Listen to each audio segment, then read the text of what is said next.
আসামে থাকার দিন কিন্তু প্রায় শেষ হয়ে এসছে, আর হাতে গোনা কয়েকটা দিন। খুব মিস করব এই জায়গাটাকে। এই যে আমার তুলসী গাছ, ব্যালকনি, আর এই যে ফুলের গাছ, সব কিছু খুব মিস করব। আর দেখলেই তো ও খেতে আসছে, মানে সকালে জলখাবারটা। তো এখন দেখো মুড়ি মাখিয়ে নিয়েছি। আর সত্যি কথা বলতে কি, এই শীতকালে মুড়ি মাখানোটা কিন্তু খুব ভালো লাগে ধনেপাতা টমেটো দিয়ে। তো আজকে আবার একটু ডিমও ভেজে দিয়েছি। ও তো খাওয়া দাওয়া করে চলে গেল ওর কাজে, আর আমি এখানে দেখো পড়েছি এক ঝামেলায়। কম্বল ধুয়ে ফেলেছি একা, কোনো রকমের টেনে টেনে মানে বাথরুম থেকে এখানে নিয়ে এসেছি বালতিতে করে। তো নিয়ে এসে ব্যালকনিতে এরকম দিয়েছি, দিয়ে এখন দেখো কি অবস্থায় জল ঝরাচ্ছি। তো আমার যেন পুরো নাজেহাল অবস্থা। সত্যি কথা বলতে কি, এই ব্যালকনিটা ছিল বলে হয়তো সম্ভব হয়েছে এই কম্বল ধোয়াটা, না হলে আমি যে কি করতাম ভগবানই জানে। তো কম্বল যারা ধুয়ে তারা জানবে যে কতটা ভার হয়ে যায় এরকম মানে জলে ভেজালে। তো কম্বলটা ধুয়ে নিচ্ছি, কারণ আমাদের ফ্ল্যাটে কিন্তু কালকে আমার মা আসবে। তো তার জন্য যেহেতু আমরা আগে গায়ে দিয়েছি কম্বলটা, আর এই গায়ে দেওয়া কম্বলটা কি গায়ে দিতে ভালো লাগবে, তার জন্য একটু ধুয়ে নিচ্ছি। আর এখন দেখো এই যে নিচে বিছানা করে নেব। আর আমাদের খাটটা কিন্তু আমাদের ওই রুমে রেখে দিয়েছি। তো সব কিছুই তোমাদেরকে বলবো তো কেন রেখেছি।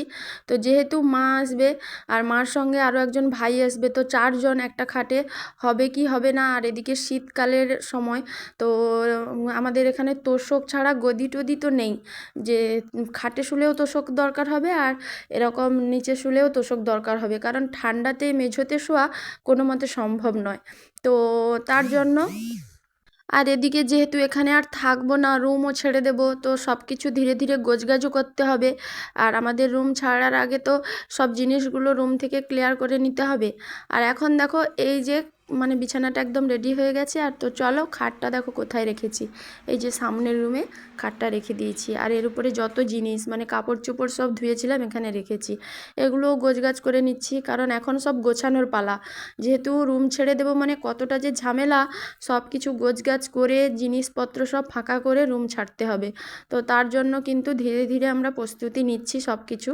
আর খাটটা খুলে এক জায়গায় রেখে দিয়ে চলে আসব। তো এই ভেবেই কিন্তু খাটটা ঘরে রেখে দিয়েছি আর নিচে বিছানাটা করেছি, কারণ যাওয়ার দিন তো আর সম্ভব নয়, আবার আমাদের সকালে ট্রেন আছে।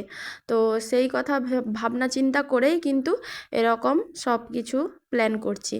তো কি বলবো, খুবই মন খারাপ হচ্ছে, কারণ অনেকটা দিন এখানে ছিলাম।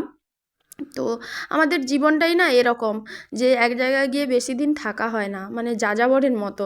এখানে 2 মাস তো সেখানে 5 মাস, এরকম ব্যাপার আর কি। সব থেকে বেশি দিন কিন্তু এই আসামে ছিলাম। আর এদিকে দেখো তোমাদের দাদাভাই এসছে, ও কেমন করছে দেখো। আর আমি তখন ওকে বলছি যে ক্যামেরা চলছে, আর দেখো ও কেমন নাচানাচি করছে। ও আবার একটু এরকম ইয়ার্কি ফাজলামি মারে। তো ও ও আসার পর কিন্তু আমাকে বলছে তাড়াতাড়ি খেতে দে, কাজের চাপ আছে ওদের, এখন কিছুদিন খুব কাজের চাপ চলছে, ওকে আগে খেতে দিয়ে দিই। শুভ সন্ধ্যা বন্ধুরা। তো দুপুরে খাওয়া দাওয়ার পরে আর তো কোনো ভিডিও করিনি, সেই যা দুপুরে ভিডিও করছিলাম। তো এখন সন্ধ্যার সময় একদম দেখো মুড়ি খাওয়ার জন্য একটু পকোড়া ভাজছি কম করে, রাতের খাবার আবার করব। তো মুড়ি খাবো বলে একটু পকোড়া ভেজে নিচ্ছি। আর কাল রাত্রে একটা ঘটনা ঘটেছিল, তো তোমাদের সঙ্গে একটু শেয়ার করি। কাল রাত্রে 1টা নাগাদ এত জোরে ভূমিকম্প হয়েছিল, তো জানলা দরজা এমনভাবে কাঁপছিল, বা যে বিছানায় শুয়েছিলাম এত কাঁপছিল, আমি তো ভয় পেয়ে গেছিলাম। তো একটুখানির মধ্যেই ওটা থেমে গেছে। তো যাই হোক, দেখো এখন এই যে রাত্রে একটু খিচুড়ি করে নিয়েছি। আমি ভাত করব ভাবছিলাম, গরমে ডিম আলু সেদ্ধ ভাত। তো ও বললো না একটু খিচুড়ি কর। তো এই যে দেখো খিচুড়ি করে নিয়েছি। তো আজকের ভিডিওটা এই পর্যন্তই। সবাই ভালো থেকো, সুস্থ থেকো, টাটা।